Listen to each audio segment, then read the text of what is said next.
আসসালামু আলাইকুম আরহামাতুল্লাহ। প্রিয় দর্শক, একটা গল্প বলি আপনাদের।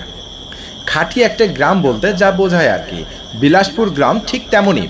সারাটা মাঠ জুড়ে সবুজ আর সবুজ, আর ধান পাকার সময় পুরো মাঠ ভরে সোনালি আর সোনালি। দূর থেকে দেখলে মনে হবে কেউ যেন সোনা বেছিয়ে রেখেছে। আর এই গ্রামে রং বেরঙের নানা ধরনের পাখির আস্তানা। ফসল বোনার সময় হলেও পাখিরা ফসলের ফাঁকে ফাঁকে নিজেদের বাসা বানায়। আবার কোনো কোনো পাখি গাছের ডালেই বাসা বানায়। দেখতে দেখতে ফসল কাটার সময় হয়ে এলো। এদিকে একজোড়া পাখি ফসলের ক্ষেতের ভিতরেই ডিম পেড়েছিল।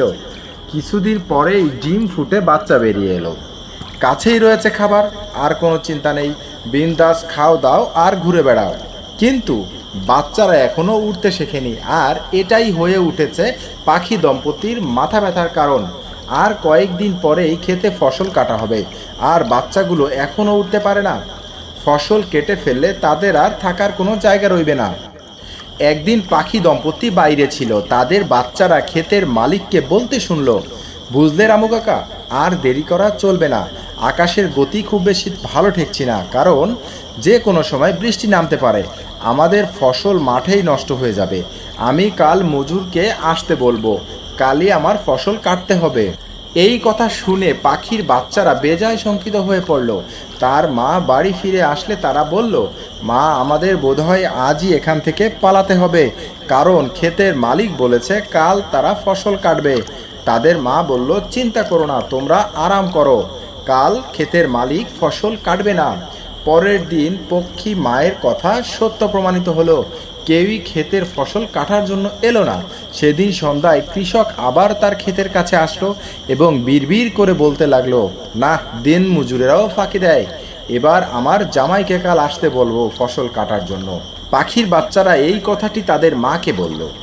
তাদের মা বলল, উফ, তোমাদের কোনো চিন্তা নেই, দেখবে কালও এই ফসল কাটা হবে না। আবার পুনরায় তাদের মায়ের কথা সত্যি প্রমাণিত হলো। সূর্য যখন পশ্চিম আকাশে ঢলে পড়েছে, তখন ফসলের মালিক রাগে গজগজ করতে এসে ক্ষেতের কাছ দিয়ে তাকিয়ে বলল, না, আর কাউকে তেল মেরে লাভ নেই। এবার আমাকে নিজের কাজ নিজেই করতে হবে, না হলে সব ফসল নষ্ট হয়ে যাবে।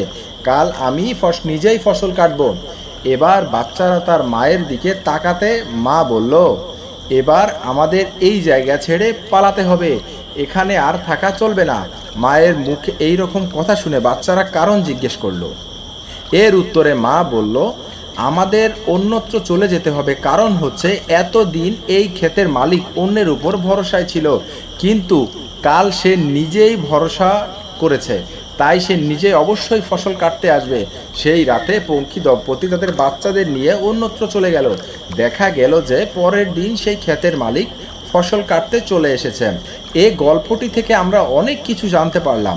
অন্যের সাহায্য গ্রহণ করা মোটেও খারাপ নয়, কিন্তু আপনি যদি সময়ের মধ্যেই কোনো কাজ শুরু করতে চান এবং নির্দিষ্ট সময়ে সেই কাজ শেষ করতে চান, তাহলে আপনাকে অবশ্যই আপনার নিজের কাজের দায়িত্ব আপনাকে নিজেই নিতে হবে।